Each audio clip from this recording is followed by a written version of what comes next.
কাঁপতে লেগেছে। হযরত সাকিনা তুমি হাতটা সামনে বাড়াচ্ছিল অপরে জোরে ওই হযরত সাকিনার হাতে 4-5টা ফোঁটা পড়ে গিয়েছে। হযরত সাকিনা বলছে আব্বা গো,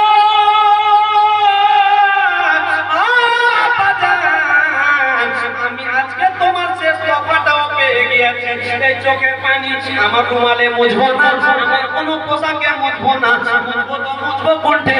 হযরত সাকিনা ইমামে হুসাইনের সামনে সঙ্গে সঙ্গে বাবারে যে মতো করে আমরা আদর ব্যবহার করি, যেই মতো করে মুখমণ্ডলে লাগিয়ে দিই, সেই মতো করে হযরত সাকিনা 4-5টা ইমামে হুসাইনের চোখের পানির ফোঁটা দুই হাতে মিক্স করার পরে বাবা নিজের মুখে লাগিয়ে নিয়ে যাও।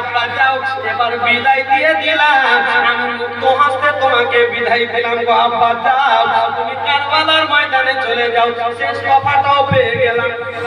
এ শ্রীরামপুরের মা বাবা জীবনেরা ইমামে হুসাইন কারবালার ময়দানে বাবা যেমন উপস্থিত হয়েছে, আপন বিবির কাছে মাপ লইয়াছে, সোহার বানুর কাছে মাপ লিয়া, আপন বেটি ছেলে আত্মীয় স্বজনের কাছে মাপ লিয়া কারবালার ময়দানে উপস্থিত হয়েছে। কারবালার ময়দানে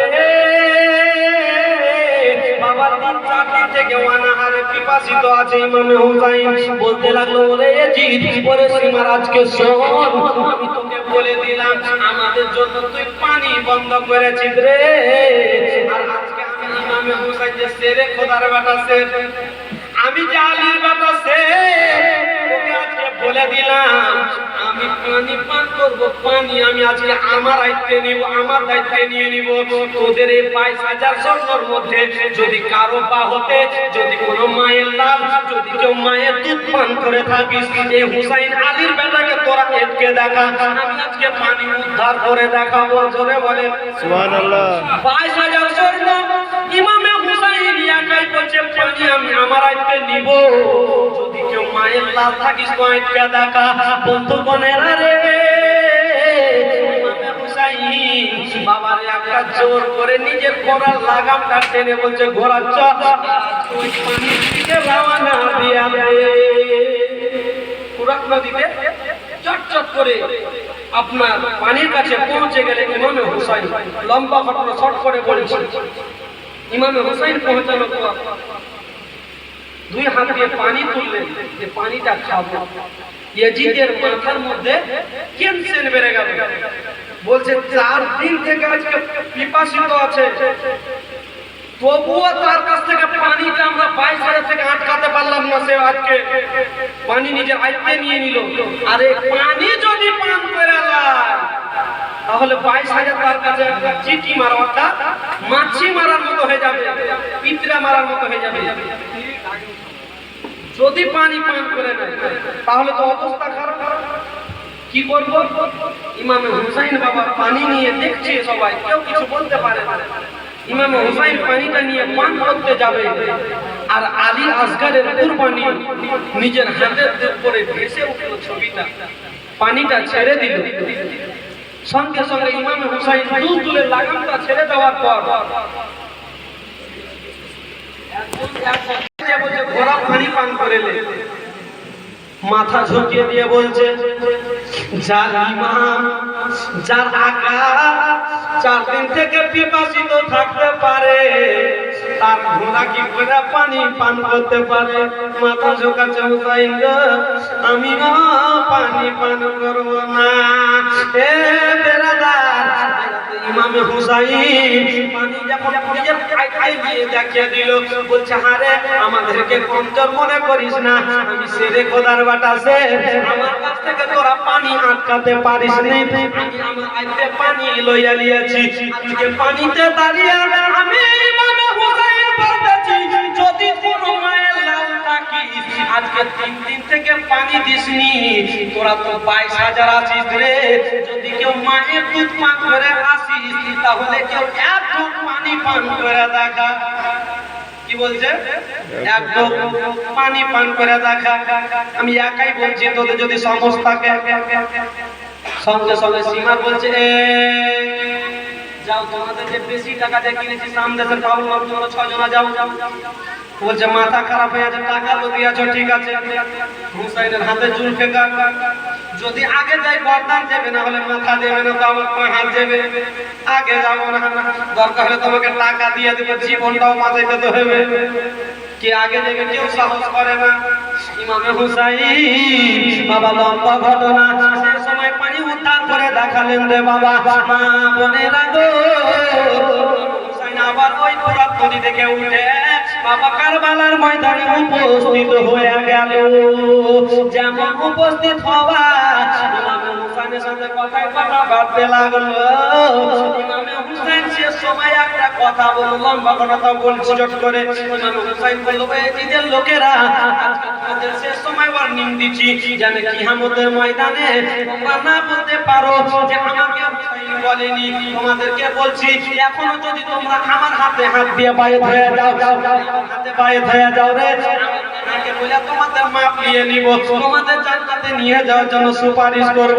আমাকে কষ্ট দিয়েছো রে, 4 দিন থেকে পানি দাও নাই, পিপাসাতে ছিলাম, খাবার খেতে পারি নাই, তাই তোমাদেরকে বলছি তোমরা আমার হাতে হাত দিয়ে বায়েত হয়ে যাও। বাবা কথা শুনলো না, আর কথাই কথাতে বাবা তারওয়াল শুরু হয়ে গেল, বকবক শুরু হয়ে গেল। ইমামে হুসাইন এমন করে জুলফিকারকে ঘুরাতে লেগেছে রে বাবা কারবালার ময়দানে। ইমামে হুসাইন প্রচুর কাজ চূড়া করে কাফির বেঈমানদেরকে জুড়তে লেগেছে। তারপরে ইমামে হুসাইন পিছন দিকে চোখ ঘুরাচ্ছে, 1000 সৈন্য নিচে কারবালাতে পড়ে আছে।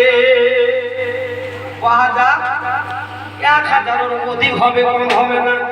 স্বর্ণ কাফির বেঈমানেরা আজকে পড়ে আছে।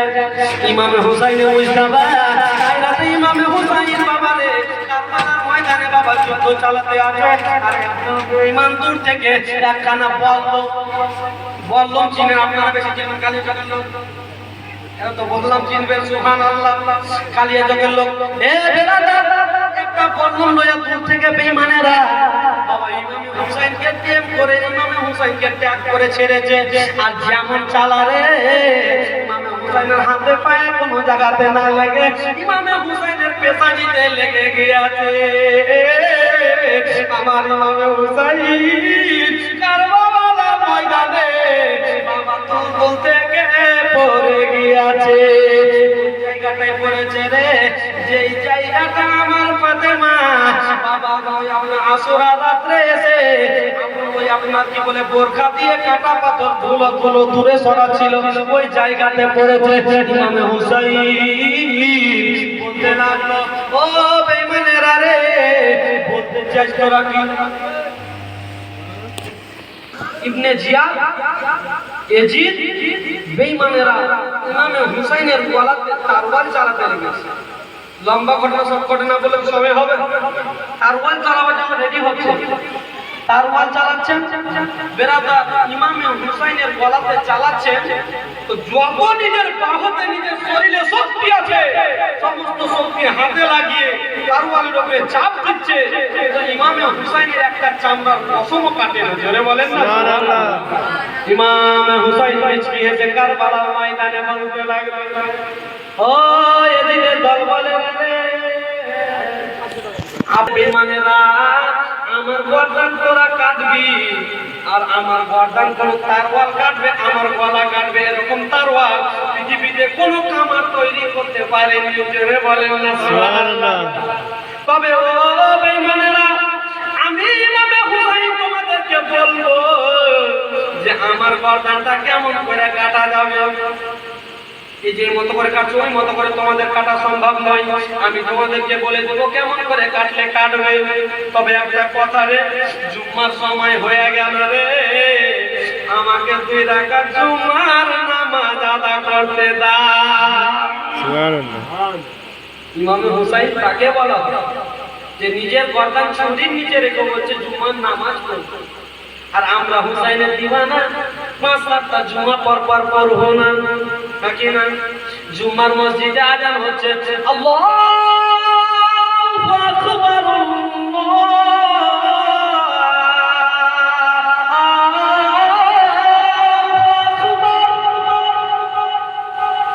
আল্লাহু আকবার,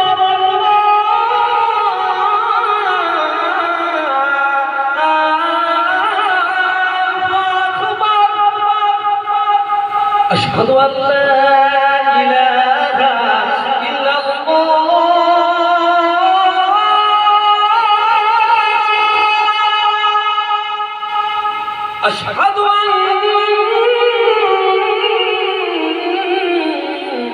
আন্না মুহাম্মাদার রাসূলুল্লাহ। মসজিদে আযান হচ্ছে আর আমরা লাখ থেকে ঘুমাচ্ছি। এরা হুসাইনের দিওয়ানা হতে পারে না।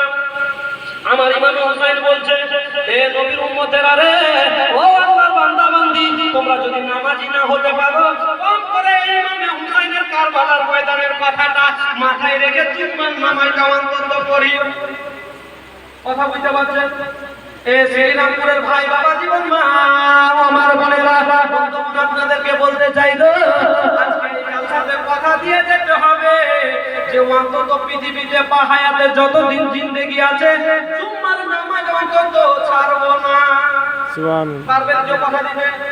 মৌলভী সাহেব যতদিন পৃথিবীতে বলে আছে কথা দিচ্ছি, ইমামে হুসাইনের দোয়া বলে, ইমামে হুসাইন যদি নিজের গর্দানকে ছুরি নিচে রেখে জুম্মার নামাজ আদায় করতে পারে, তাহলে আমি আজকে কথা দিলাম ওই ইমামে হুসাইনের দোয়া বলে পৃথিবীতে যতদিন বেঁচে থাকবো জুম্মার নামাজটা অন্তত পড়ার চেষ্টা করব। 5 ওয়াক্ত হয় নাই, এখন গেল ইমামে হুসাইন এক রাকাত নামাজ কমপ্লিট হলো, দ্বিতীয় রাকাতে দাঁড়ালো। জিদ বলছে, এ আমার সত্যরা শোনো, ইমামে হুসাইন যে নামাজকে কত ভালোবাসে এটা চেক করুন। কতটা ভালোবাসে, তার ওয়ালের নিচে গর্দান রেখে বলছে নামাজ পড়তে দাও। তো চেক করবো কেমন নামাজ পড়ে। এক রাকাত হয়েছে, এক কাজ করো, তীর মারো, দেখি নামাজের তীরের বাড়িতে নামাজ ছেড়ে দিচ্ছে নাকি।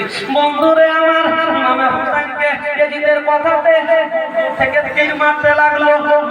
মারলো কয়খানা গো? এক খান নাই, 2 খান নাই, 10 খান নাই, 20 খান নাই। ইমামে হুসাইনকে নামাজের মাধ্যমে 72 খানা তীর মেরে দিল। ইমামে হুসাইন নামাজ ছাড়লো না।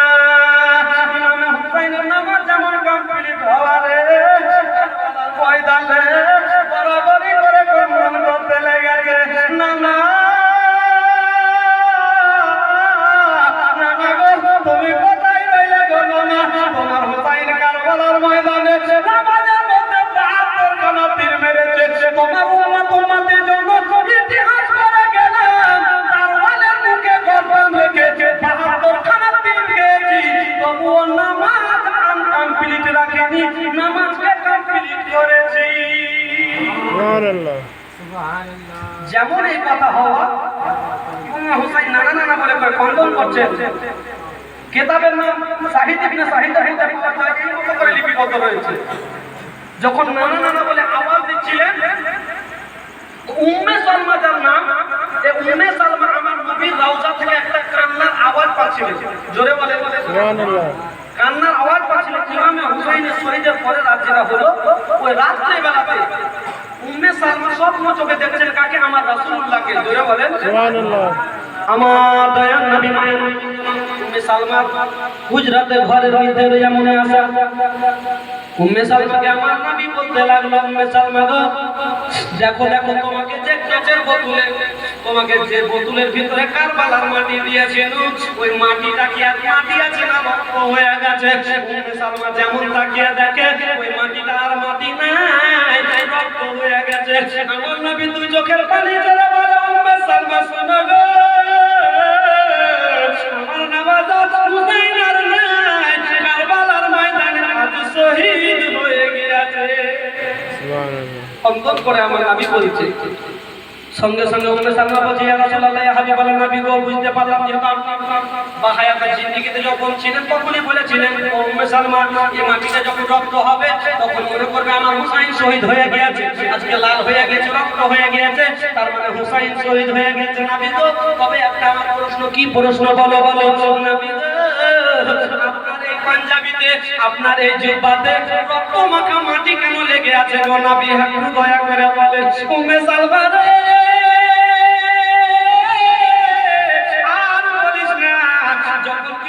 কান্নার আওয়াজ পেয়েছিলি কিনা বল? তুই আজকে কান্নার আওয়াজ পেয়েছিলি যখন আজকে আমার নামাজ ইমাম হুসাইন কারবালার ময়দানে 2 রাকাত নামাজ পড়ছিল, জুম্মার নামাজ। এজিদের দরবারেরা, কাফির বেঈমানেরা 1 নয় 2 নয় 72 খানা নামাজের মধ্যে তীর মেরে আমার হুসাইন যেন আজকে নামাজ কমপ্লিট করার পরে না না না না বলে আওয়াজ দিয়েছে, আমি ইমাম হুসাইনের মহব্বতে আমার রওজা থেকে একটা লম্বা তর মেরে কারবালার ময়দানে হুসাইনের গলা কাটা ধরেছিলাম। আমার হুসাইন কারবালার মাটি মেরেছে, আমি আমার নওয়াজার মহব্বতে হুসাইনকে ভালোবেসে, আমার নওয়াজার প্রেমে আমার হুসাইনের সঙ্গে সঙ্গে আমিও তো জাহানের বাদশা নবী কারবালার ময়দানে রক্ত মাখা মাটিতে আমার হুসাইন জয় জয় করা দিয়েছে, আমিও নবী তাই তাই করা মেরেছি। সুবহানাল্লাহ। ও উম্মে সালমা, আর ওই বড়া খাওয়ার কারণে রে কারবালার ওই রক্ত লাগা মাটি আমার এই জুব্বা পাঞ্জাবিতে লেগেছে। উম্মে সালমা শোনো শোনো, তোমাকে বলে দিলাম, আমি নবী মুস্তাফা কথা দিয়ে দিলাম, আমার এই রক্ত মাখা পাঞ্জাবি পায়জামা আমি আজকে আল্লাহর দরবারে জমা রেখে দিব, আর কাল কিয়ামতের দিনে আমি আমার আল্লাহর কাছে এই কারবালার ময়দানে প্রতিটা রক্ত ফোঁটার বিনিময় টাকাটা আমার উম্মতকে জান্নাতে নিয়ে যাব। সুবহানাল্লাহ। এক একটা উম্মতকে যতক্ষণ জান্নাতে না পাবে নবী জান্নাতে যাবে না। উম্মে সালমা, এটা তুমি মাথায় রাখো। বেরাদার, আলোচনা তো অনেক শুনলেন। এই ইমামে হুসাইনের মহব্বতে, হুসাইনকে প্রেম করে, হুসাইনকে ভালোবেসে এই এক একটা রক্তের ফোঁটার বিনিময়ে কোন ভাই বাবা জীবন মাত্র 10 জন 100 টাকা দিন শেষ সময়। আমার সময় হয়ে গেছে, আমি আমার বক্তব্য শেষ করব।